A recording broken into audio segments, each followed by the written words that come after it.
پاکستان میں جو سیلاب کی صورتحال ہے وہ انتہائی تکلیف دہ ہے، خاص طور پہ خیبر پختونخوا کے بعد پنجاب میں، اور اب پنجاب سے ہوتا ہوا یہ سندھ میں جائے گا، اور کچھ دنوں کے بعد یہ سیلاب ختم ہو جائے گا۔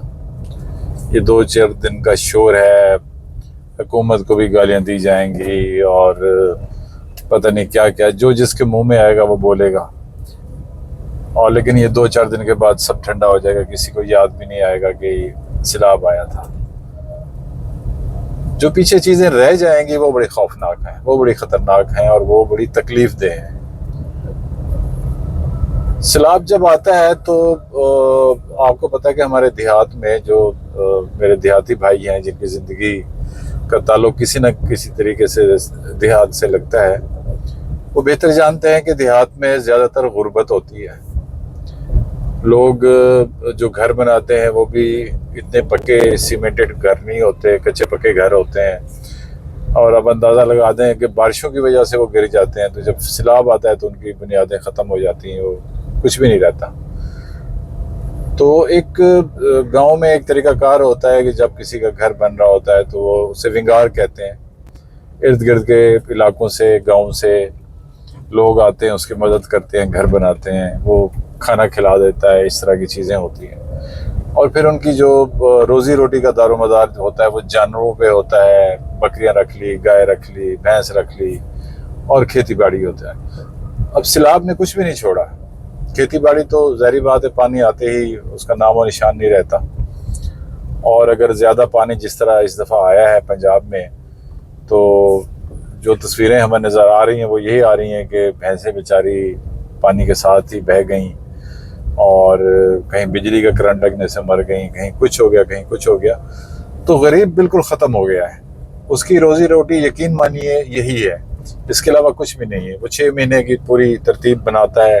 وہ ایک علیحدہ بات ہے کہ ہمارے حکمران جو ہیں اس کے لیے کوئی آسانیاں پیدا نہیں کرتے، اور اگر گندم وہ اگا بھی لیتا ہے تو گندم کی قیمت نہیں ہوتی ہے، گنا اگا لیتا ہے تو گنے کی قیمت نہیں ہوتی۔ پوری پلاننگ کے ساتھ جو ہمارے مل مالکان ہیں اور یا جو گندم کو سٹور کرتے ہیں وہ اپنے ایک طریقے سے اس سے چیزیں خریدتے ہیں، جس کے اس کے سارے ارمان دھرے کے دھرے رہ جاتے ہیں۔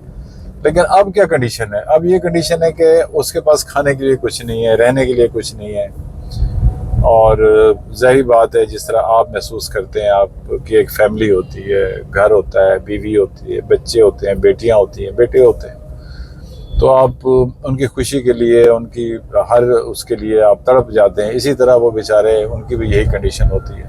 اسکول ختم ہو گئے، ہیلتھ کے معاملات وہ ختم ہو گئے، اب وہ کیا ہے کہ روڈ کے اوپر چارپائیاں ڈال کے وہاں سو رہے ہیں۔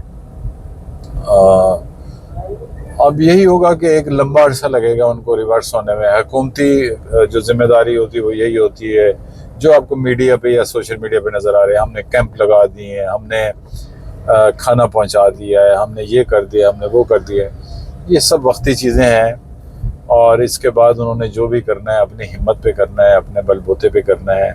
یہ وہ ریاست نہیں ہے جس کو احساس ہو کہ اس قدرتی آفات میں، قدرتی آفات ہے، بارش ہو رہی ہے، سیلاب آ رہا ہے، قدرتی آفات ہے، تو اس میں کوئی بس کچھ دعوے کیے جائیں گے وہاں کے علاقوں کے، ہم نے آبیانہ معاف کر دیا، ہم نے فلاں چیز معاف کر دی، اور اس کے علاوہ کچھ بھی نہیں۔ اب وہ بیچارے نئے سرے سے اپنا سارا سیٹ اپ بنائیں گے۔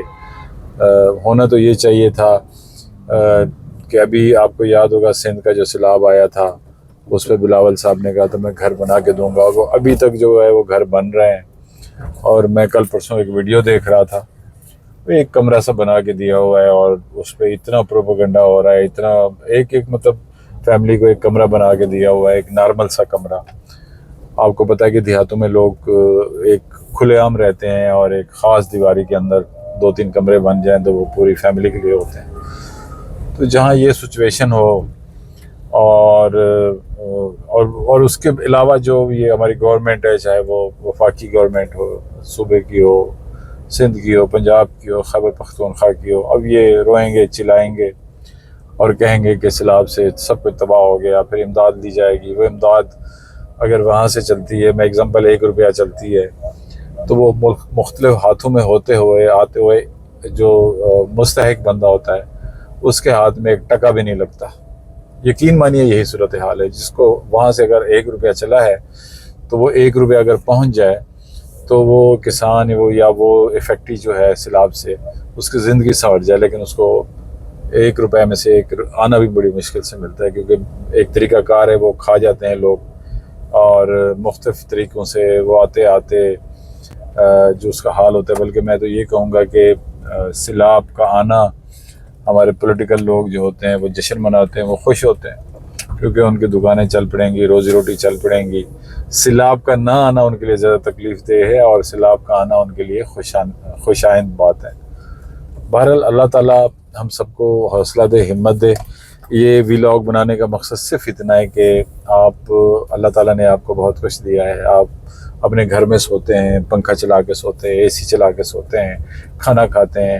ان لوگوں کا سوچیں جو روڈ کے اوپر پڑے ہوئے ہیں، اور کوئی بچہ بیمار ہے تو اس کے پاس میڈیسن نہیں ہے، اور کھانا پراپر نہیں ہے، کپڑے پہننے کے لیے نہیں ہے، اور جو انسانی ضروریات ہوتی ہیں اس کے لیے ان کو جگہ میسر نہیں ہے.